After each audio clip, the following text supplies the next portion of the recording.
Olá pessoal, tudo bem? Meu nome é Matheus, eu sou especialista na área de compras e hoje a gente vai conversar um pouquinho sobre leilão eletrônico. A gente vai começar falando um pouquinho por que é importante conhecer de leilão eletrônico, um pouquinho sobre a história do leilão e, mais importante, quando que você deve utilizar e que fatores você deve levar em conta na hora de escolher um leilão para uma determinada categoria. A gente também vai falar dos tipos de leilão disponíveis hoje no mercado, falar algumas críticas e contrapontos que tem e depois a gente vai fazer um fechamento, beleza? Vamos lá. Bom, então muitas pessoas não sabem, pessoal, mas o primeiro leilão ele ocorreu 2.500 anos atrás, 500 anos antes de Cristo. Existem vários pensadores que dizem que ocorreram na Babilônia, outros dizem que ocorreu no Iraque, onde é o Iraque hoje, outros dizem que ocorreu onde é a Grécia. Mas o fato é que há muito tempo atrás o leilão já vem sendo parte da nossa cultura e as empresas transformaram a metodologia do leilão para uma forma que pode agregar valor para o negócio. E a gente já começa a passar para o segundo tópico, que é por que eu devo utilizar leilão. Leilão é uma das principais metodologias que está em voga hoje nas discussões. Se você trabalha como comprador ou tem alguma interação com a área de compras, provavelmente você já escutou falar de leilão. Então é muito importante você estar antenado e saber quando utilizar essa metodologia dentro da sua empresa, que é uma coisa que pode trazer muito valor para a companhia. Bom pessoal, então primeira coisa que vocês devem avaliar no momento de vocês definirem por utilizar ou como utilizar um leilão é a posição estratégica onde a sua empresa se encontra, ou seja, quem vai dar o tapa na mesa, quem que está em posição mais forte nessa negociação. Você é refém daquele fornecedor? Aquele fornecedor é refém de você? Existe uma relação onde as duas empresas estão equalizadas em termos de poder ou uma tem mais poder que outra? Isso é extremamente importante na hora de você tomar a decisão de utilizar um leilão ou não. Por exemplo, se você tem um fornecedor exclusivo que é o dono da commodity, inclusive ele é o detentor da tecnologia, você não vai poder utilizar um leilão com esse fornecedor, porque ele é dono de tudo aquilo. Fornecedor estratégico, você não vai utilizar o leilão. Bom, acho que todo mundo sabe aqui, né, o principal objetivo do leilão é a busca pela redução de preço. A gente sempre recomenda que você utilize na maior parte de suas categorias o leilão. Nas categorias mais comoditizadas é bem mais fácil você realizar o leilão. Nas categorias mais estratégicas você precisa tomar um pouco mais de cuidados na hora de escolher se você vai realizar um leilão ou não. Bom, nós sempre indicamos que o leilão seja parte de um processo de compras, onde primeiro você faz toda a parte de cadastro e homologação do seu fornecedor, onde você conhece o mercado através de uma RFI, onde você realiza uma RFP com técnica e preço. E aí no momento que você estiver fazendo a definição da estratégia da compra, onde você está antes de realizar a RFI, antes de realizar a RFP, você já defina qual que é a estratégia, o critério competitivo que vai ser realizado durante todo aquele processo de compras, para que para o fornecedor esteja extremamente claro do momento zero qual que vai ser o critério que você vai utilizar no leilão, qual o tipo de leilão que você vai utilizar, inclusive se houver empate, qual vai ser o critério de desempate desse leilão. Bom, além disso, alguns cuidados adicionais que precisam ser tomados você precisa honrar a palavra você precisa honrar a palavra do fornecedor premiado no leilão. Você perde muita credibilidade no mercado se você definir um critério para um leilão, você realizar o leilão e no final você precisar trocar o fornecedor premiado. Então o que nós sempre indicamos? Que antes de você entrar no leilão, quando você elabora toda aquela estratégia de compras, que ela esteja alinhada com todas as áreas, antes de você realizar o leilão, que aquela mercadoria já esteja aprovada, que você esteja alinhado com a área cliente, para que no momento que o fornecedor ele der o lance e aquele lance for premiado, aquela premiação ela precisa ser honrada para você manter a credibilidade com o mercado. Então agora que nós falamos um pouquinho sobre o que levar em conta na hora de definir como você vai realizar o leilão, a gente vai falar um pouquinho sobre os tipos de leilão mais comuns que a gente vê no mercado hoje. O primeiro tipo mais comum de leilão reverso é o leilão inglês. O leilão inglês ele é um dos mais comuns utilizados no mercado hoje. Ele é o tipo de leilão onde os participantes eles entram na concorrência e eles vão brigando pelo preço, vão diminuindo o seu preço até o momento onde a concorrência é encerrada. Nós indicamos que esse tipo de leilão ele seja utilizado em momentos onde temos mercadorias muito comoditizadas. Se eu tenho uma caneta com todas as especificações que eu preciso, que eu tenho diversos fornecedores no mercado, eu coloco eles no leilão, aquilo me poupa tempo, é um benefício para o comprador, que ele não precisa estar ligando para um fornecedor, para outro, para negociar. É um benefício para o fornecedor, porque ele tem feedback em tempo real de como está o preço dele, ele não precisa esperar às vezes 1, 2 semanas para fazer 1, 2, 3 propostas. Então ele traz benefícios para os dois lados, além de dar toda aquela transparência que a gente já comentou. O segundo tipo de leilão reverso é o leilão holandês, onde basicamente você define faixas de preço, onde elas vão subindo, progredindo, e o primeiro fornecedor que der um bid naquele evento, ele vai ganhar aquela concorrência. Então aquilo traz muita competitividade.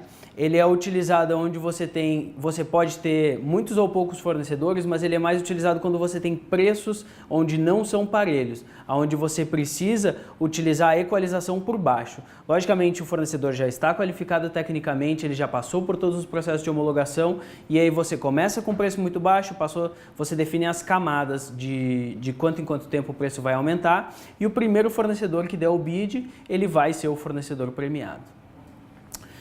E a gente tem o terceiro tipo de leilão, que é o leilão japonês. O leilão japonês ele é muito indicado quando você está conhecendo o mercado. Como é que ele funciona? Basicamente você vai definir faixas. Então, por exemplo, digamos que o leilão ele vai começar em R$10.000, segunda faixa de 10 a 9 mil reais, a segunda faixa vai ser de 9 a 8 mil reais, e assim ela vai diminuindo ao longo do tempo. Como que ele funciona? Você coloca todos os fornecedores que você tem lá e o fornecedor vai dizer se ele aceita fornecer na faixa entre 10 e 9 mil reais. Então todos os fornecedores que derem bid naquela faixa, eles passam para a segunda rodada. Segunda faixa, de 8 a 9 mil reais, eles vão dando o bid. Então digamos que eu tinha 50, passei para 20, agora eu tenho 10, me sobraram 2. Tá? E aí você pode definir que estratégia você vai tomar. Toda essa estratégia de que você vai fazer em caso de empate do leilão japonês, ela precisa estar pré-definida. Então, por exemplo, assim, você pode dizer para o mercado, bom, a minha faixa ficaram 2 fornecedores definidos como na minha última faixa, o meu critério de desempate vai ser X, vai ser prazo de entrega, vai ser prazo de pagamento, tudo isso você vai definir. Ou bem como você pode dizer, poxa, eu não quero ficar refém desse cara só, eu vou dizer que os últimos 2 fornecedores que ficarem na última faixa, eles vão ser premiados, ou 3 ou 5. Aí são todas as estratégias que você pode definir dependendo da categoria e da compra. A mensagem que a gente queria passar aqui é que assim, o mercado nacional ele tem um pouco de receio no momento de utilizar leilão justamente pelo medo de desgastar a relação com o fornecedor. E a gente tem percebido através de experiências, através de muitas experiências que a gente tem tido com diversos clientes, que o que mais importa para o fornecedor é você dar toda a transparência de como vai ser o seu processo do início ao fim e que você defina quais são as principais categorias nas quais você vai realizar o leilão, que ele seja parte de um processo de compras, porque assim ele pode dar muitos benefícios tanto para o cliente como para o fornecedor. Bom, pessoal, então aqui a gente vai mostrar rapidamente como é que funciona uma criação muito simples de um leilão. Eu tenho que basicamente vou seguir esses cinco passos aqui para fazer a criação do leilão. Então eu posso definir como é que esse lote vai ser realizado, se a cotação ela vai ser paralela ou se ela vai ser serial, quanto tempo que eu vou demorar para publicar. Eu posso adicionar regras como, por exemplo, eu vou dar um período de pré-visualização para o mercado de como eu estou fazendo e as regras para ele dar o aceite, depois eu vou iniciar a programação do leilão. Posso definir a duração desse leilão. Tenho também cotação semafórica que eu posso utilizar, se eles devem melhorar uma oferta ou não, se ele tem que sempre diminuir o preço, se ele vai estar concorrendo pelo item, se ele tem que melhorar em porcentagem ou não, se ele tem que melhorar no valor nominal, tudo isso são regras que a gente pode definir no momento da criação do leilão. A gente também pode adicionar uma equipe que vai ficar envolvida aqui como observador, equipe técnica, etc., que vai acompanhar esse leilão. Eu posso adicionar todos os fornecedores aqui da minha base, né? Como a gente tinha comentado antes, fornecedores que você já teve aprovação técnica da área de engenharia, que o usuário já aprovou, que você já tem ele homologado, já passaram pelos processos de compliance da empresa e ele já está dentro da sua base como fornecedor. Então aqui você seleciona os fornecedores, você também pode trazer os fornecedores do seu shortlist que você fez da sua RFP, caso você tenha executado. Aqui a gente tem todo o conteúdo né? Então esse conteúdo aqui ele pode vir de uma requisição de compra, ele pode vir de uma planilha que foi carregada, ele pode vir da estratégia que você vem realizando independente do sistema que for. Você vai colocar os seus itens aqui para você realizar o seu leilão. E depois você tem um resumo para publicar isso para o seu fornecedor.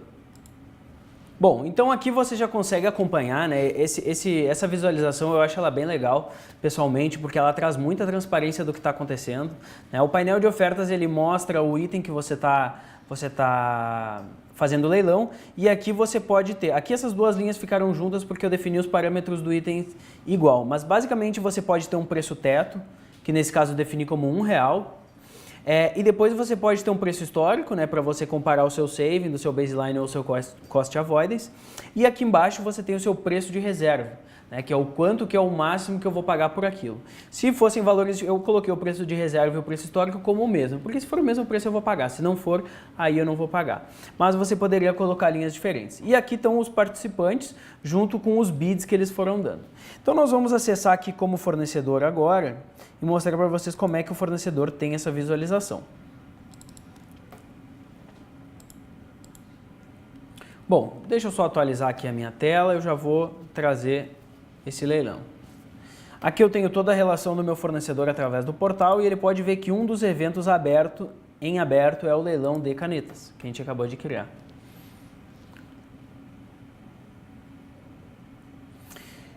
Ele já consegue acompanhar também toda a informação, né? Então o tempo restante da cotação, para que ela vai ficar aberta, e ele já dá a intenção de participar, aceita os termos de condições.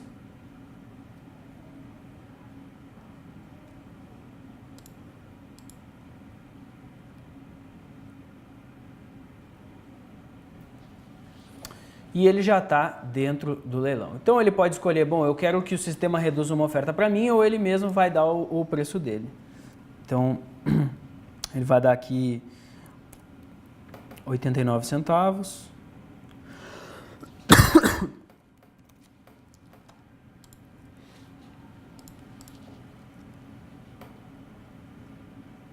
Resposta enviada.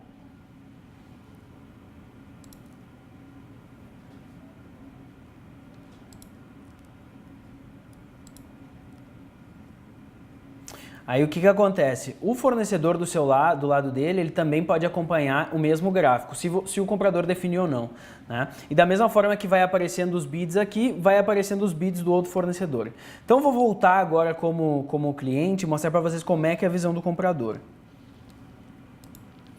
O comprador, da mesma forma, ele vai ver o gráfico aqui, só que o comprador ele vai ter a visão de todos os participantes desse evento, qual foi o preço e a hora de envio desse lance, né? E ele vai podendo acompanhar tudo aqui. Existem empresas que definem também que um fornecedor não pode ver o nome do outro, que ele vai colocar só o nome fantasia, que ele vai poder saber quantos tem, ou que ele vai poder saber qual que é apenas o fornecedor que está ganhando o leilão. Então tem várias estratégias que você pode adotar para dar mais transparência para o mercado. Bom, então eu trouxe um outro exemplo aqui para vocês que eu construí, que eu acho bem legal, que ele ilustra como é que funciona a dinâmica desse leilão.